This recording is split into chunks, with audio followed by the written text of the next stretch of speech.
दोस्तों, welcome back to my channel. I hope आप सभी अच्छे होंगे और आपकी पढ़ाई भी अच्छी चल रही होगी। जैसे कि मैं आप सभी को सीटेट के सेकंड पेपर के लिए साइंस की प्रिपरेशन करा रही हूँ, तो मैंने आपको लास्ट वीडियो में चैप्टर सेकंड का एक्सप्लेनेशन कराया था, जिसमें हम आपके आधे चैप्टर को कर चुके हैं। ठीक है, तो आज हम न्यू टॉपिक स्टार्ट करने वाले हैं। चैप्टर सेकंड ही है उसमें। जो भी मेरे चैनल पर फर्स्ट टाइम विजिट कर रहे हैं, प्लीज़ चैनल को सब्सक्राइब कर लीजिए और बेल आइकन भी प्रेस कर लीजिएगा, जिससे कि जितनी भी वीडियोस रिसेंटली आपके लिए आने वाली हैं, लास्ट वीडियोस हैं जो आपके काम की हैं, वो आप सभी को मिल जाएं। तो चलिए हम स्टार्ट कर लेते हैं। टॉपिक है हमारा पारदर्शिता। ठीक है, आपने लुका छिपी का खेल खेला होगा। जब आप छोटे होंगे तो आपने ये खेल ज़रूर खेला होगा। उन स्थानों के बारे में विचार कीजिए जहाँ आप खेलते समय छिपना चाहोगे, ताकि आप दूसरों को दिखाई न दें। आपने इन स्थानों को ही क्यों चुना? क्या आपने कभी शीशे की खिड़की के पीछे छिपने का प्रयास किया है? तो आपको ये देखना है, आप ऐसी जगह क्यों छुपते हैं कि जहाँ से आप देख को कोई जो आपको देखने वाला है वो देख ना पाए। स्पष्ट रूप से नहीं, क्योंकि ऐसा करने पर आपका मित्र शीशे से देखकर आपका पता लगा सकता है। जैसे शीशे वाली जगह पर अगर आप खड़े होते हैं तो आपका जो दोस्त है जो ढूंढ रहा है वो आपको आराम से देख सकता है।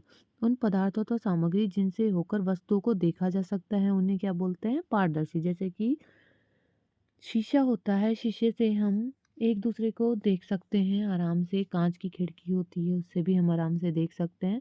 तो इसलिए हम छुपने के लिए ऐसी चीज़ का यूज़ करते हैं, जैसे लकड़ी का गेट है, कोई दीवार है, ऐसी जगह छुपते हैं जहाँ से वो हमें देख ना पाए।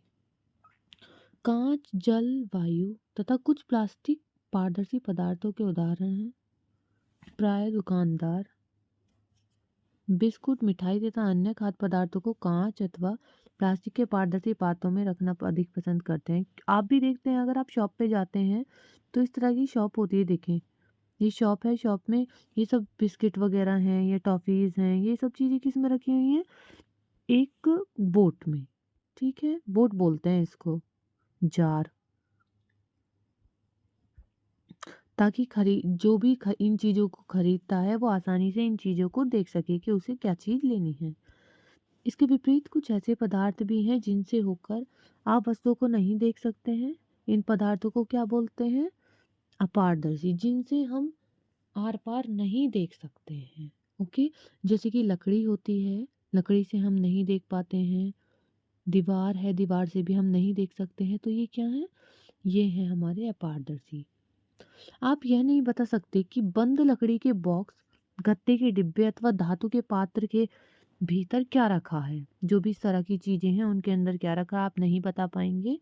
लकड़ी, गत्ता तथा धातुएं अपारदर्शी पदार्थों के उदाहरण हैं। क्या अब हम यह समझते हैं कि हम बिना किसी भ्रांति के सभी वस्तुओं पदार्थों को पारदर्शी अथवा अपारदर्शी में के समूह में सामूहिक कर सकते हैं, मतलब अलग अलग कर सकते हैं। एक्टिविटी 6 है। एक्टिविटी 6 क्या कहती है? कागज की एक शीट लीजिए और इससे होकर किसी प्रदीप्त बल्ब को देखिए। मतलब कि कहीं पर एक बल्ब जल रहा है, उसको देखना है। इस संबंध में आप अपने प्रेक्षण नोट करने हैं आपको कि क्या आपका रिजल्ट बनता है। अब कागज की शीट के बीच में 2-3 बूंद खाने का तेल, जैसे आपने लास्ट चैप्टर में एक्सपेरिमेंट किया था फैट के लिए कि किस फूड में फैट है या नहीं है, इसी तरह से आपको ये एक्सपेरिमेंट करना है। कागज पर बूंद डालनी है तेल की या मक्खन डालकर इसे फैलाएं। कागज के उस भाग से जहां तेल फैला है प्रदीप्त बल्ब को दोबारा ध्यान से देखिए। जो चलता हुआ बल्ब है उसको देखना है। अब आप क्या देखते हैं? आपको पता चलता है कि अब बल्ब हमें पहले की अपेक्षा और अधिक स्पष्ट दिखाई देता है, क्योंकि जब तेल नहीं लगा हुआ था तो आपको वो बल्ब दिखाई नहीं दे रहा था अच्छे से। बट अब उस पेज पर तेल लग गया है तो वो जो बल्ब है वो आपको अच्छे से दिखाई देगा, क्योंकि उसमें फैट आ गया है। परंतु क्या आप इस चिकने कागज से होकर प्रत्येक वस्तु को पूर्णतः स्पष्ट देख सकते हैं? तो ऐसा नहीं है कि आप बिल्कुल प्योर देख पाएं कि क्या चीज़ सामने है। बट हाँ, एक अंदाज़ा लगा सकते हैं कि कुछ चीज़ है। बट क्लियर नहीं देख सकते, जैसे आप शीशे से देख सकते हैं।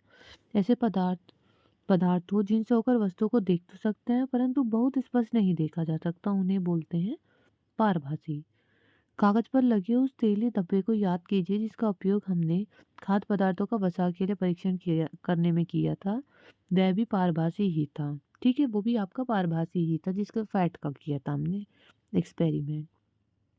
क्या आप पारभासी पदार्थों के कुछ और उदाहरणों पर विचार कर सकते हैं? इस तरीके का भी आपने एक प्रोसेस किया होगा। अब हम पदार्थों का पारदर्शी, पारदर्शी तथा पारभासी के रूप में समूह में बांट सकते हैं। देखें, ये टॉर्च है, टॉर्च के ऊपर अगर हम हाथ रखते हैं तो आपको प्रकाश तो दिखाई देगा बट बिल्कुल क्लियर प्रकाश नहीं दिखाई देगा, इसलिए होता है पारभासी। पहेली किसी अंधेरे वाले स्थान पर टॉर्च के कांच को हथेली से ढकने का सुझाव देती है। टॉर्च का स्विच ऑन करके हथेली की दूसरी ओर का परीक्षण करती है। वह यह जानना चाहती है कि क्या आपकी हथेली अपारदर्शी है, पारदर्शी है अथवा पारभासी है। तो आप इसे समझ पाए होंगे कि ये आपकी जो हथेली है वो क्या हो जाएगी, हथेली हो जाती है आपकी पारभासी, क्योंकि उससे प्रकाश निकल तो रहा है बट पूरा नहीं निकल रहा है। ठीक है, हम चीज को देख तो पा रहे हैं कि लाइट है बट लाइट को पूरे एक अच्छे तरीके से उस प्रकाश को, जो प्रकाश निकल रहा है, वो नहीं देख पा रहे हैं। आई होप यहाँ तक समझ में आया होगा। तो चलिए आगे देख लेते हैं। हमने यह सीख लिया है कि पदार्थों की अपनी भिन्न दिखावट होती है तथा इनके जल अथवा अन्य द्रवों में मिश्रित होने के ढंग भिन्न भिन्न होते हैं। वे जल में तैर अथवा डूब सकते हैं अथवा पारभासी, अपारदर्शी और पारदर्शी हो सकते हैं। पदार्थों का समूहन उनके गुणों में समानताओं अथवा विभिन्नताओं के आधार पर किया जाता है। मतलब कि गुणों के आधार पर इस तरह से किया जा सकता है कि कौन सा पदार्थ किस तरह का गुण रखता है, कि ये पारदर्शी है, पारभासी है या फिर अपारदर्शी है। ओके, आगे है, हमें पदार्थों को समूह में रखने की आवश्यकता क्यों पड़ती है? दैनिक जीवन में हम प्राय पदार्थों का समूहन अपनी सुविधा के लिए करते हैं। घर में हम अपनी वस्तुओं का भंडारण सामान्यतः इस प्रकार करते हैं कि एक जैसी वस्तुएं एक साथ रखी हों। जिस तरह से आप अपने अगर अलमीरा में कपड़े भी लगाते हैं तो आप क्या करते हैं, जीन्स एक साइड लगाते हैं, टी शर्ट एक साइड लगाते हैं और कुर्तीज़ एक साइड लगाते हैं, इस टाइप से आप करते हैं। या फिर अगर आप अपने किचन में भी देखते हैं तो आपकी जो मदर हैं वो क्या करती हैं, दाल के डिब्बे एक तरफ रखती हैं, मसाले एक तरफ रखती हैं। इस तरह से जो ड्राई फ्रूट्स होते हैं उनको अलग साइड रखती हैं। तो सभी का मटेरियल अलग अलग जगह रखा जाता है। इस प्रकार की व्यवस्था द्वारा हम आसानी से उनका पता लगा सकते हैं, जिससे कि हमें आसानी होती है कि सामने क्या चीज़ रखी है। कि हमें अगर बादाम चाहिए तो हम देख सकते हैं कि जो ड्राई फ्रूट हैं वो इस साइड रखे हुए हैं, तो हम उनको आसानी से ढूंढ सकते हैं। इसी प्रकार ऐसी पंसारी प्राय सभी प्रकार के बिस्कुटों को अपनी दुकान के एक कोने में रखता है।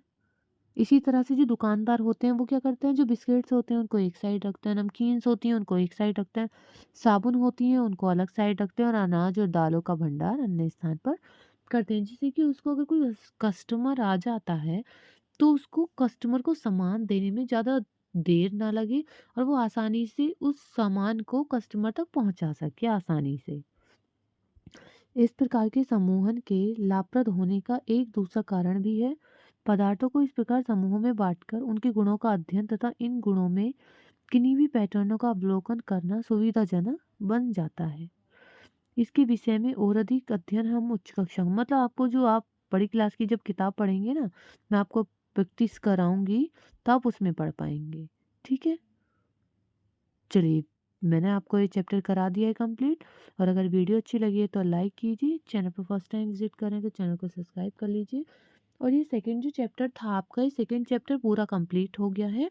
नेक्स्ट वीडियो में मैं आपको चैप्टर नंबर 3 कराऊंगी, जिससे कि आपके जो भी डाउट्स हैं वो क्लियर हो जाएं। और अगर कोई डाउट रहता है, मैं आपको वीडियो में नहीं बता पा रही तो आप कमेंट करके बता सकते हैं। मैं आपको नेक्स्ट कोशिश करूंगी कि नेक्स्ट वीडियो में वो डाउट आपके लिए क्लियर कर दूं।